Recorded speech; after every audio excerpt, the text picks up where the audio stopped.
जितने भी बच्चे इस बार 2027 में देने वाले हैं अपना सामाजिक विज्ञान का पेपर, तो भाई आज की क्लास को पूरा देख लेना, क्योंकि आज हम लेकर के आ गए हैं सामाजिक विज्ञान का एक मॉडल पेपर। तो भैया आज की क्लास में मैं आप लोगों को लिए लेकर के आ गया हूँ सामाजिक विज्ञान का मॉडल पेपर। पूरा का पूरा पेपर मेरे पर बच्चों तैयार कर लेना, जिसका हमारा कोड है 824, ये कोड का पेपर है।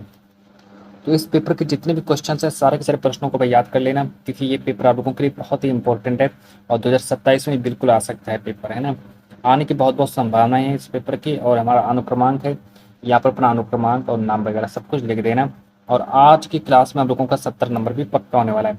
समय हमारा दिया, समय 3 घंटे 15 मिनट में आप लोगों को अपना पूरा का पूरा पेपर भाई सॉल्व कर लेना है। सामाजिक विज्ञान का मॉडल पेपर है हमारा, सामाजिक विज्ञान क्लास 10th वाला सामाजिक विज्ञान का मॉडल पेपर है। सबसे पहले पेपर देने जाओगे आप लोगों को प्रारंभ के 15 मिनट आप लोगों को पेपर को पढ़ने के लिए दिए जाएंगे। सबसे पहले नोट करके दिया जाएगा।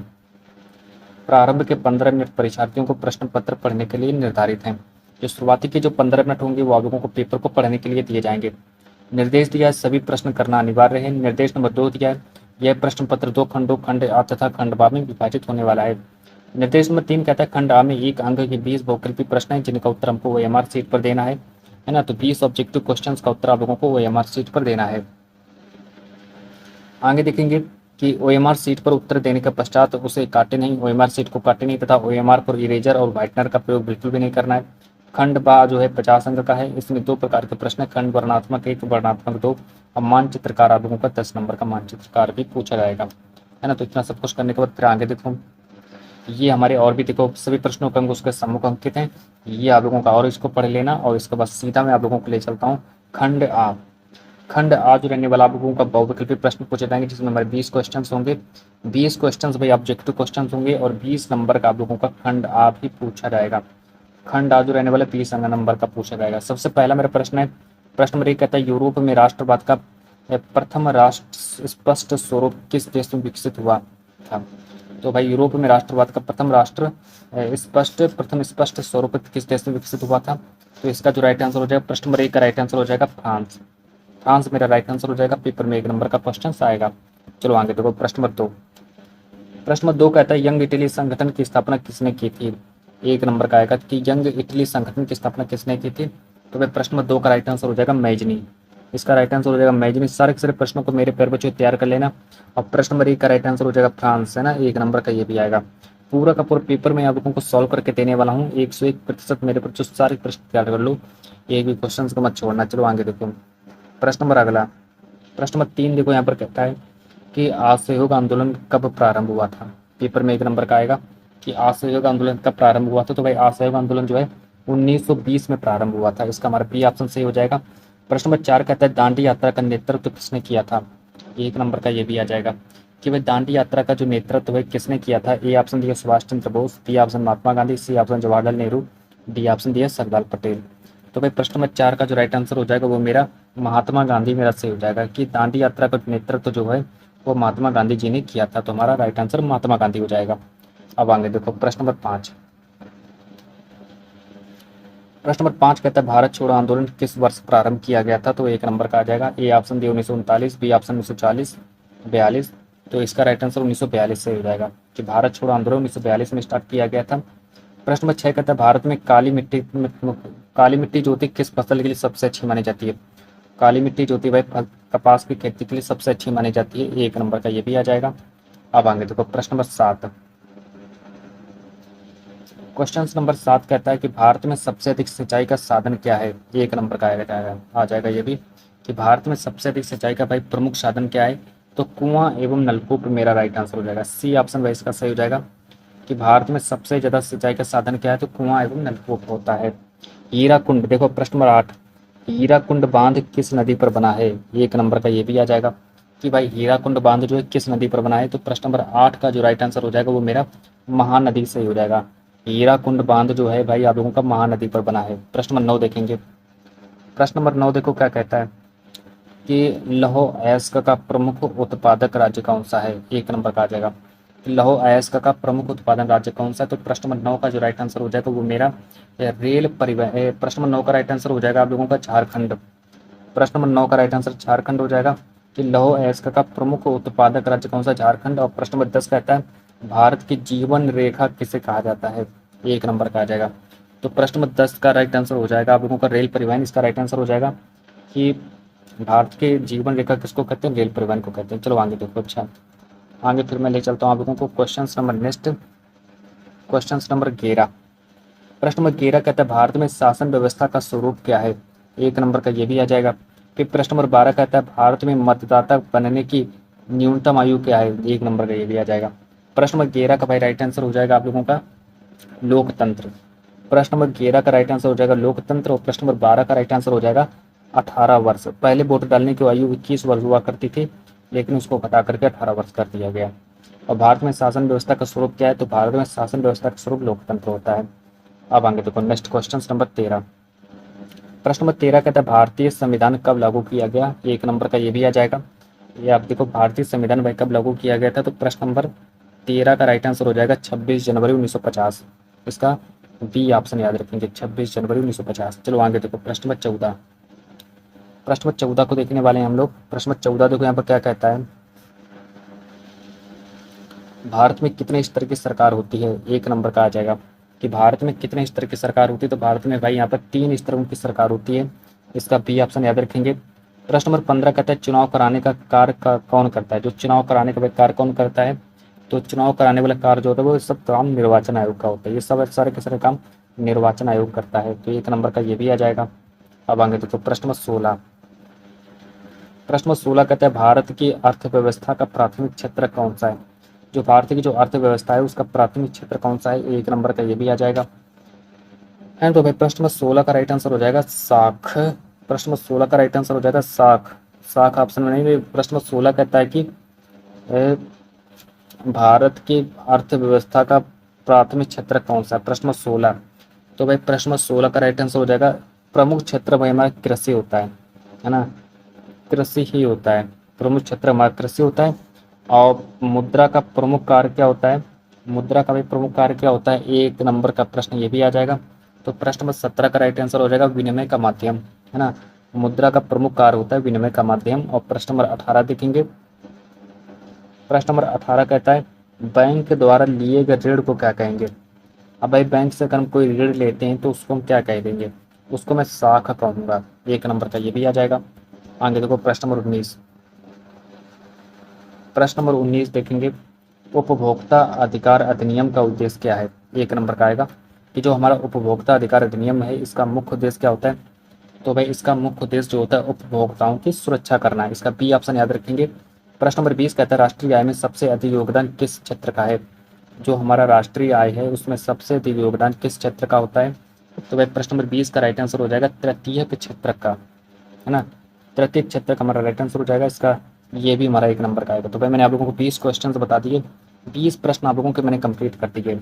20 क्वेश्चन जो होंगे मेरे 20 नंबर के पूछे जाएंगे वो मैंने आप लोगों को बता दिए हैं। और 20 नंबर का आप लोगों का बहुविकल्पी प्रश्न आप लोगों को कंप्लीट हुआ। अब आगे देखो यहाँ से मैं बात करता हूँ आगे लघु उत्तरी प्रश्न। 80 शब्द में उत्तर लिखना है। अब यहाँ पर देखो आप लोगों के एग्जाम में 4 लघु उत्तरी प्रश्न पूछे जाएंगे, वो भी कितने नंबर के? 4 लघु उत्तरी प्रश्न पूछे जाएंगे, वो भी 16 नंबर का लघु उत्तरी प्रश्न आएगा। तो इनको भी देख लो। यहाँ पर लिखा भारत में राष्ट्रवाद के विकास में असहयोग आंदोलन की भूमिका का वर्णन करिए। भाई 4 नंबर का आएगा कि भारत में राष्ट्रवाद के विकास में असहयोग आंदोलन की भूमिका का वर्णन करिए। तो सबसे पहले मैं हेडिंग डालूंगा यहाँ पर क्या? असहयोग आंदोलन की भूमिका। असहयोग आंदोलन की भूमिका हेडिंग डालेंगे, इसमें लिखना स्टार्ट करेंगे। असहयोग आंदोलन का आरंभ महात्मा गांधी ने 1920 में किया था। इसका उद्देश्य ब्रिटिश शासन का शांतिपूर्ण ढंग से विरोध करके स्वराज प्राप्त करना था। इस आंदोलन के अंतर्गत लोगों ने सरकारी विद्यालयों, न्यायालयों तथा सरकारी नौकरियों का बहिष्कार किया, विदेशी वस्तुओं का त्याग कर स्वदेशी वस्तुओं और खाद्य को अपनाया। ना तो जितने भी लोग थे उन्होंने देखो कि जितने भी विदेशी वस्त्र थे उनका त्याग कर दिया। जो हमारी स्वदेशी वस्तुएं जो थी, जो हमारी जो खुद की जो चीज़ें थी उन वस्तुओं और खाद्य को अपनाया था। किसानों, मजदूरों, विद्यार्थियों तथा महिलाओं ने बड़ी संख्या में भाग लिया, बड़ी संख्या में भाग लिया। और इस आंदोलन ने राष्ट्रीय एकता को मजबूत किया और जनता में स्वतंत्रता के प्रति नई चेतना उत्पन्न की। लोगों का आत्मविश्वास बढ़ा तथा अंग्रेजी शासन के प्रति विरोध की भावना सशक्त हुई। अब इसके बाद हमारा अगला प्रश्न, अगला देखो। यद्यपि चौरी चौरी की घटना के बाद गांधी जी ने आंदोलन से वापस ले लिया, फिर भी इसने भारतीय स्वतंत्रता संग्राम को नई दिशा प्रदान की और आगे के आंदोलनों की मजबूत नींव रखी। फिर आगे देखो, फिर अथवा करके क्वेश्चन दिया है। अथवा करके दिया है कि भारत छोड़ो आंदोलन के कारणों तथा उसके प्रमुख प्रभावों का वर्णन कीजिए। तो भैया हमारा देखो क्वेश्चन नंबर 1 है, जो कि हमारा लघु उत्तरीय प्रश्न है। आप लोग चाहो तो भाई इसका उत्तर लिखो, या फिर आप लोग चाहो तो आप लोग नीचे वाले का भी उत्तर लिख सकते हो इसका, है ना। दो क्वेश्चंस पूछे जाएंगे, दो में से एक क्वेश्चन का आप लोगों को राइट आंसर देना है। प्रश्न नंबर 2 कहता है, भारत में जल संसाधनों के संरक्षण की आवश्यकता तथा उपायों का वर्णन करिए। भाई 4 नंबर का आएगा। भारत में जल संसाधनों के संरक्षण की आवश्यकता तथा उपायों का वर्णन करिए। अब सबसे पहले मैं हेडिंग डालूंगा जल संसाधनों का संरक्षण।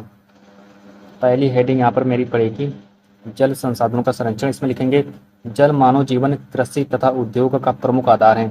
बढ़ती जनसंख्या, शहरीकरण और भूजल के अत्यधिक दोहन के कारण जल संकट लगातार बढ़ रहा है। यद्यपि जल का संरक्षण नहीं किया गया तो भविष्य में पेयजल और सिंचाई की गंभीर समस्या उत्पन्न हो सकती है।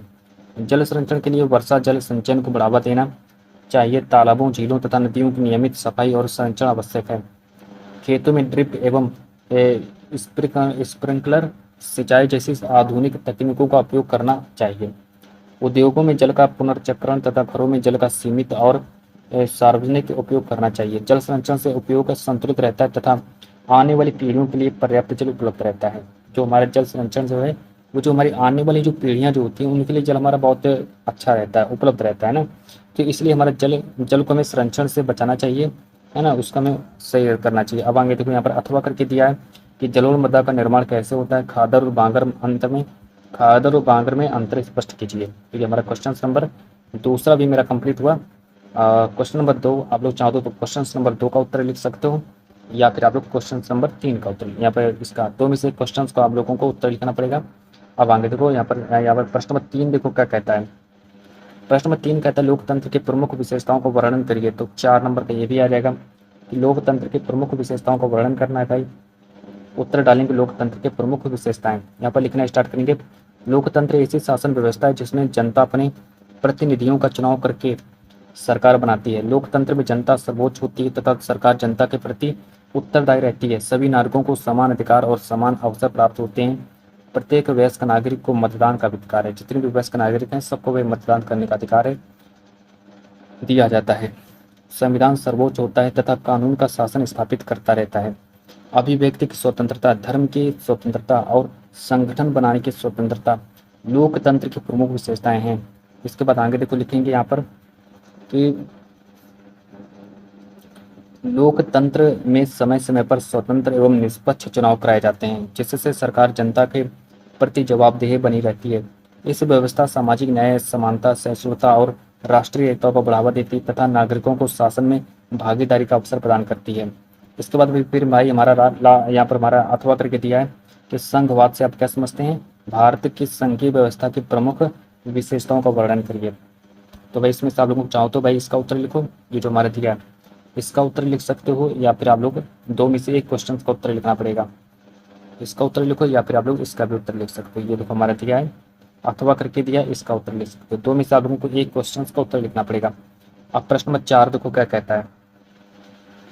प्रश्न नंबर 4 कहता है, उपभोक्ता अधिकारों का महत्व तथा उपभोक्ताओं के प्रमुख अधिकारों का वर्णन करके। भाई 4 नंबर का ये भी आ जाएगा। हेडिंग डालेंगे उपभोक्ता अधिकारों का महत्व। यहाँ पर हेडिंग डालेंगे उपभोक्ता अधिकारों का महत्व। इसमें लिखना स्टार्ट करेंगे कि उपभोक्ता किसी भी अर्थव्यवस्था का महत्वपूर्ण अंग होता है। उपभोक्ता अधिकारों का उद्देश्य उपभोक्ताओं को शोषण, मिलावट, गलत मापतौल तथा अनुचित व्यापारिक व्यवहार से सुरक्षा प्रदान करना है। मतलब कि भाई उसमें किसी भी प्रकार का मिलावट नहीं होना चाहिए, कोई गलत मापतौल नहीं होनी चाहिए, अनुचित व्यापारिक होने चाहिए, व्यवहार से सुरक्षा प्रदान करता है। प्रत्येक उपभोक्ता को सुरक्षित वस्तुएं और सेवाएं प्राप्त करने, सही जानकारी पाने तथा अपनी पसंद की वस्तु चुनने का अधिकार है। यदि फिर आगे लिखेंगे, यदि किसी उपभोक्ता के साथ धोखा होता है तो वह उपभोक्ता उपयोग में शिकायत कर न्याय प्राप्त कर सकता है।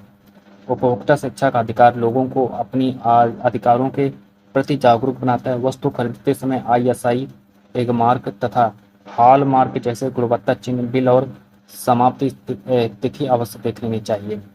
जागरूक उपभोक्ता ही अपने अधिकारों की रक्षा कर सकता है तथा निष्पक्ष व्यापार व्यवस्था को भी बढ़ा सकता है। फिर उसके बाद हमारा अथवा करके क्वेश्चन दिया है कि भारतीय अर्थव्यवस्था के प्रति प्राथमिक, द्वितीयक तथा तृतीय क्षेत्रों का संक्षेप में वर्णन करिए। और ये हमारा भाई लघु उत्तरीय प्रश्न हमारे कंप्लीट हुए। जितने भी लघु उत्तरीय क्वेश्चन थे, 4 लघु उत्तरीय प्रश्न थे, चारों के चारों लघु उत्तरीय प्रश्न मैंने आप लोगों के कंप्लीट करा दिए। अब भाई आप लोगों का स्टार्ट हो जाता है दीर्घ उत्तरीय प्रश्न। विस्तृत उत्तरीय प्रश्न देखो यहाँ पर लिखा वस्त्र विस्तृत उत्तरीय प्रश्न, जिनका उत्तर आप लोगों को 150 शब्दों में लिखना पड़ेगा। यहाँ पर लिखा प्रश्न नंबर 1 कहता है भारत छोड़ो आंदोलन के कारणों, प्रमुख घटनाओं तथा परिणामों का वर्णन करिए। तो भाई 6 नंबर का क्वेश्चन आएगा। 6 नंबर का प्रश्न आएगा। इसमें देखो लिखना स्टार्ट करेंगे कि भारत छोड़ो आंदोलन 8 अगस्त 1942 को महात्मा गांधी के नेतृत्व में प्रारंभ हुआ था। इसका मुख्य उद्देश्य ब्रिटिश शासन को भारत से समाप्त कर पूर्ण स्वतंत्रता प्राप्त करना था। द्वितीय विश्व युद्ध के दौरान अंग्रेजों ने भारतीय नेताओं से बिना परामर्श किए भारत को युद्ध में शामिल कर लिया गया था, है ना। तो इसको पढ़ेंगे कि भारत छोड़ो आंदोलन 8 अगस्त 1942 को महात्मा गांधी के नेतृत्व में प्रारंभ किया। इसका मुख्य उद्देश्य ब्रिटिश शासन को भारत से समाप्त कर ब्रिटिश शासन को भारत से समाप्त कर पूर्ण स्वतंत्रता प्राप्त करना था। द्वितीय विश्व युद्ध के दौरान अंग्रेजों ने भारतीय नेताओं से बिना परामर्श किए भारत को युद्ध में शामिल कर दिया। क्रिप्स मिशन की असफलता तथा अंग्रेजों की दमनकारी नीतियों के कारण जनता में असंतोष बढ़ गया। गांधी जी ने करो या मरो का नारा देकर देशवासियों से स्वतंत्रता के लिए संघर्ष करने का आह्वान किया। आंदोलन के दौरान देश भर में हड़तालें, जुलूस और प्रदर्शन हुए। अंग्रेज सरकार ने गांधी जी, जवाहरलाल नेहरू, सरदार पटेल तथा अन्य नेताओं को गिरफ्तार कर लिया, है ना। तो भाई अंग्रेज सरकार ने गांधी जी को गिरफ्तार किया, जवाहरलाल नेहरू जी को गिरफ्तार कर लिया, सरदार पटेल को भी गिरफ्तार कर लिया, नेताओं को सबको गिरफ्तार कर लिया। फिर भी आंदोलन पूरे देश में जारी रहा। छात्रों, किसानों, मजदूरों और महिलाओं ने इसमें चढ़ बढ़कर भाग लिया। अनेक स्थानों पर लोगों ने सरकारी कार्यालयों का बहिष्कार किया और अंग्रेजी शासन का विरोध किया। तो भाई इतना आप लोगों को लिखने के बाद फिर आगे देखो यहाँ पे लिखा है कि यद्यपि अंग्रेज सरकार ने इस आंदोलन को कठोर दमन से दबा दिया, फिर भी इसने ब्रिटिश शासन की नींव हिला दी। इसके बाद भारत की स्वतंत्रता का मार्ग और अधिक प्रशस्त हुआ। अंततः 15 अगस्त 1947 को भारत स्वतंत्र हो गया। तो इतना आप लोगों को लिखना पड़ेगा। और ये फिर हमारा अथवा करके दिया है। अथवा करके दिया भारत में राष्ट्रवाद के विकास में महात्मा गांधी के योगदान का वर्णन कीजिए। 2 क्वेश्चन में से आप लोगों को एक प्रश्न का उत्तर लिखना पड़ेगा। इसका लिखो, या तो आप लोग इसका उत्तर लिखो 6 नंबर का आएगा, या फिर आप लोग इसका भी उत्तर लिख सकते हो, इसका, है ना। तो 2 क्वेश्चन में से एक क्वेश्चन का उत्तर आप लोगों को देना पड़ेगा। चलो आगे चाहेंगे देखो प्रश्न नंबर दूसरा देखेंगे। प्रश्न नंबर दूसरा जो है मेरा 6 नंबर का आएगा। प्रश्न नंबर दूसरा जो मेरा 6 नंबर का प्रश्न पूछा जाएगा कि भारत में कृषि के महत्व तथा कृषि विकास के प्रमुख इसकी जो प्रमुख समस्याओं का एवं उपायों का वर्णन कर दीजिए भाई। प्रश्न नंबर 2 कहता है भारत में कृषि के महत्व तथा कृषि विकास के प्रमुख समस्याओं के एवं उसके उपायों का वर्णन कीजिए। तो यहाँ पर उत्तर में डालेंगे हेडिंग कि भारत में कृषि का महत्व। हेडिंग डालेंगे भाई भारत में कृषि का महत्व। इसमें लिखना स्टार्ट करेंगे कि भारत एक कृषि प्रधान देश है। देश की बड़ी जनसंख्या प्रत्यक्ष या फिर अप्रत्यक्ष रूप से कृषि पर निर्भर है। कृषि से खाद्यान्न, कपास, गन्ना, तिलहन तथा अनेक उद्योगों के लिए कच्चा माल प्राप्त होता है। यह राष्ट्रीय आय और रोजगार का महत्वपूर्ण स्रोत है तथा देश की अर्थव्यवस्था की आधारशिला मानी जाती है। तो इतना आप लोगों को लिखना पड़ेगा। इसके बाद आगे देखो, अब यहाँ से लिखना स्टार्ट करेंगे कि भारतीय कृषि अनेक समस्याओं से प्रभावित है। अनियमित वर्षा, सिंचाई सुविधाओं की कमी, छोटे एवं बिखरे हुए खेत, उन्नत बीजों और आधुनिक तकनीक का सीमित उपयोग, मृदा अपरदन तथा किसानों की आर्थिक समस्याएं कृषि विकास में बाधा उत्पन्न करती हैं। इसके अतिरिक्त प्राकृतिक आपदाएं और जलवायु परिवर्तन भी कृषि को प्रभावित करती हैं। इतना आप लोगों को लिखना पड़ेगा। फिर आगे देखो, इन समस्याओं के समाधान के लिए सिंचाई सुविधाओं का विस्तार, उन्नत बीजों का उपयोग, आधुनिक कृषि यंत्रों का उपयोग, मृदा संरक्षण, जैविक खेती को बढ़ावा तथा किसानों को उचित मूल्य और सरकारी सहायता उपलब्ध कराना आवश्यक है। इतना लिखने के बाद फिर भाई और आगे आप लोगों को लिखना पड़ेगा कृषि का विकास देश की खाद्य सुरक्षा, आर्थिक प्रगति तथा किसानों के जीवन स्तर में सुधार के लिए अत्यंत आवश्यक है। फिर इसके बाद हमारा अथवा करके दिया है, यहाँ पर देखो हमारा अथवा करके दिया है कि भारत में संसाधनों के संरक्षण की आवश्यकता तथा प्रमुख उपायों का विस्तारपूर्वक वर्णन करिए। तो भाई दो में से आप लोगों को एक क्वेश्चन का उत्तर देना पड़ेगा। फिर प्रश्न नंबर 3 कहता है लोकतंत्र की प्रमुख विशेषताओं तथा उसके महत्व का वर्णन कीजिए। 6 नंबर का आएगा पेपर में कि लोकतंत्र की प्रमुख विशेषताओं तथा उसके महत्व का वर्णन करिए। भाई 6 नंबर का क्वेश्चन आएगा, तो यहाँ से इसका उत्तर लिखना स्टार्ट करेंगे। सबसे पहले यहाँ पर हेडिंग डालेंगे लोकतंत्र की विशेषताएं एवं महत्व। तो लोकतंत्र की विशेषता महत्व को हम यहाँ पर कवर करने वाले हैं। सबसे पहले इसमें लिखना स्टार्ट करेंगे। लोकतंत्र ऐसी शासन व्यवस्था है जिसमें जनता अपने प्रतिनिधियों का चुनाव करके सरकार बनाती है। इसमें जनता सर्वोच्च होती है तथा सरकार जनता के प्रति उत्तरदायी रहती है। लोकतंत्र में सभी नागरिकों को समान अधिकार, समान अवसर और मतदान का अधिकार प्राप्त होता है। संविधान सर्वोच्च होता है तथा कानून का शासन स्थापित रहता है। अभिव्यक्ति की स्वतंत्रता, धर्म की स्वतंत्रता और संगठन बनाने की स्वतंत्रता लोकतंत्र की प्रमुख विशेषताएं हैं। तो ये सब जितनी भी सब लोकतंत्र की विशेषताएं हैं। इसके बाद आगे देखो, अब लोकतंत्र का अब यहाँ पर महत्व लिखना स्टार्ट करेंगे। महत्व देखो इसका कैसे लिखेंगे। लोकतंत्र का सबसे बड़ा महत्व यही है कि नागरिकों के अधिकारों की रक्षा करना तथा सरकार को जनता के प्रति जवाबदेह बनाता है। इसमें समय समय पर लोग स्वतंत्र एवं निष्पक्ष चुनाव होते हैं जिससे शांतिपूर्ण ढंग से सत्ता परिवर्तन संभव होता है। लोकतंत्र सामाजिक न्याय, समानता, सहिष्णुता तथा राष्ट्रीय एकता को बढ़ावा देता है। यह सभी नागरिकों को शासन में भाग लेने का अवसर प्रदान करता है और देश के सर्वांगीण विकास में महत्वपूर्ण भूमिका निभाता है। इसलिए लोकतंत्र को सबसे उत्तम शासन व्यवस्था माना गया है। तो भाई इतना लिखने के बाद फिर मैं यहाँ पर फिर मेरा अथवा करके दिया है। अथवा करके दिया भारतीय लोकतंत्र में राजनीतिक दलों की भूमिका एवं उसके महत्व का विस्तार पूर्वक वर्णन करिए।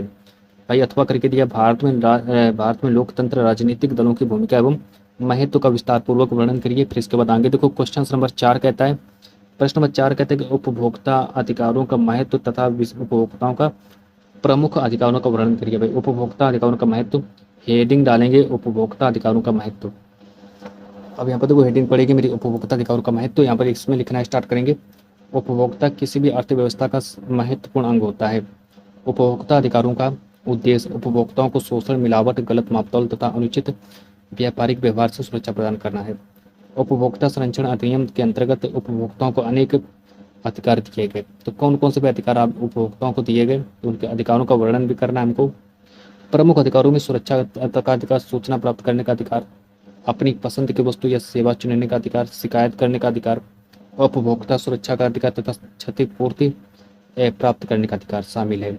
इन अधिकारों के माध्यम से उपभोक्ता अपने हितों की प्रभावी ढंग से रक्षा कर सकता है। तो भाई यहाँ से हमारे ये क्वेश्चंस और आगे हैं कि उपभोक्ताओं को वस्तु खरीदते समय ISI एक मार्क तथा हॉलमार्क जैसे गुणवत्ता चिन्ह, बिल, निर्माण तिथि और समाप्ति तिथि अवश्य देख लेनी चाहिए। यदि किसी प्रकार की धोखाधड़ी हो तो उपभोक्ता आयोग में शिकायत करनी चाहिए। जागरूक उपभोक्ता न केवल अपने अधिकारों की रक्षा करता है बल्कि निष्पक्ष व्यापार, पारदर्शिता और स्वस्थ बाजार व्यवस्था को भी बढ़ाता है। तो इतना सब कुछ करने के बाद फिर हमसे आगे पूछा गया, फिर एक अथवा करके क्वेश्चन दिया गया, यूरोप में मुद्रण के आगमन की प्रमुख विशेषताओं का संक्षेप में वर्णन कीजिए, है ना। तो 6 नंबर का भाई ये भी आएगा। और इसके बाद मैंने आप लोगों को 4 दीर्घ उत्तरी प्रश्न आप लोगों के एग्जाम में पूछे जाएंगे। आप लोगों के एग्जाम में 4 दीर्घ प्रश्न पूछे जाएंगे, मैंने बता दिए हैं और मैंने उनका उत्तर सहित आप लोगों को बता दिया, उत्तर सहित बताया, ताकि जब आप लोग पेपर देने जाओ तो सारे सारे प्रश्नों को उत्तर आप लोग कर दो। अब यहाँ पर देखो हमारा मानचित्रकार जो है 10 नंबर का मानचित्रकार भी पूछा जाएगा। तो भाई 10 नंबर का मानचित्रकार आता है आप लोगों के एग्जाम में, 10 नंबर का मानचित्रकार आएगा, तो उसको भी देख लो। 10 नंबर का मानचित्रकार कौन सा आएगा, मानचित्र संबंधी प्रश्न 9A जो है मेरा 5 नंबर का, 9A 9B 5 नंबर का, है ना। तो 5 नंबर यानी कि 10 नंबर का मानचित्रकार भी आएगा। चलो भाई देखो यहाँ से हमारा 9A देखो क्या कहता है। यहाँ पर देखो 5 प्रश्न देखो आप लोगों के सामने ये दिए गए हैं। प्रश्न नंबर 1, प्रश्न नंबर 2, प्रश्न नंबर 3, प्रश्न नंबर 4, प्रश्न नंबर 5। जलियांवाला बाग हत्याकांड किस स्थान पर हुआ था, तो हमारा अमृतसर पंजाब से हो जाएगा। उत्तर प्रदेश की राजधानी क्या होती है, लखनऊ होती है। नील की खेती करने वाले किसानों ने किस स्थान से आंदोलन प्रारंभ किया था, तो चंपारण बिहार से प्रारंभ किया था। प्रसिद्ध स्वर्ण मंदिर कहाँ स्थित है, अमृतसर पंजाब में स्थित है। सर्वप्रथम पूर्ण स्वराज की मांग का प्रस्ताव कब पारित हुआ था, तो भाई 1929 में पारित हुआ था। अब ये देखो हमारा और भी प्रश्न है, यहाँ से हमारा 9 भी स्टार्ट हो जाता है। ये चावल उत्पादक क्षेत्र को मैं इस प्रकार के चिन्ह द्वारा दर्शाना है। गुजरात की राजधानी को मैं ऐसे दर्शाना है। बॉक्साइट का उत्पादन एक क्षेत्र, उसको मैं ऐसे दर्शाना है। कपास उत्पादन का एक क्षेत्र, उसको ऐसे दर्शाना है। डल झील को मैं ऐसे दर्शाना है। तो ये भाई ये हमारा मानचित्र कार्य भी समाप्त हुआ। तो भाई ये यहाँ से हमारा मॉडल पेपर पूरा का पूरा भाई ये हमारा था सामाजिक विज्ञान का वायरल पेपर, जो कि मैंने आप लोगों को पूरा का पूरा सॉल्यूशन के साथ समझाया। पूरा पेपर भाई तैयार कर लो, अपने 70 नंबर अभी पक्के कर लो। और यहाँ से मैं इस क्लास को एंड करता हूँ। मिलते हैं नेक्स्ट वीडियो के साथ।